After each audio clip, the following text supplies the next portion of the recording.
Green morning दोस्तों, स्वागत है आपका अपने ग्रीन प्लैनेट के यूट्यूब चैनल पर। नई वीडियोस के नोटिफिकेशन के लिए सब्सक्राइब बटन और बेल आइकन को दबाना ना भूलें। नमस्कार मित्र, विषमुक्त शेती विषमुक्त अन्न, मी संतोष मेत्रे। आज आपण गराड्यामध्ये आहोत। शेतकऱ्यांनी आपण कोथिंबीरसाठी सोमवारी आपण फवारणी दिलेली होती। ग्रीन प्लॅनेट बायो प्रॉडक्ट जालेंद्र या कंपनीचे नायट्रोकिंग ग्रो व स्प्रेडर 90 व स्ट्रेस आउट आपण दिलेलं होतं। ही चारी मिळून आपण एक फवारणी घेतली होती कोथिंबीरसाठी। पावसामुळे कोथिंबीर पिवळी पडलेली होती। आज आपण विचारूया की त्याची फवारणी केल्यामुळे काय फरक पडला। नमस्कार ताई। नमस्कार। नाव आपलं?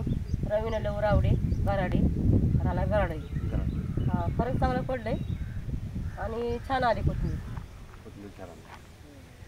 फवारणी केल्याचा फायदा झाला तुम्हाला? झाला की झाला फायदा। ऊस झाली, हिरवं कलर आले। तुम्ही समाधानी आहात? हा। मग इतर शेतकऱ्यांनी हे वापरलं पाहिजे का कसं केलं पाहिजे? पाहिजे आता ज्याची नाही का। आता माझं म्हणणे आहे वापरायचं म्हणून, बाकी तिचं काय फरक पडल्याशिवाय काय सांगता येते। असं आहे ना, आता मला फरक पडला मी घेणार 100%। हा।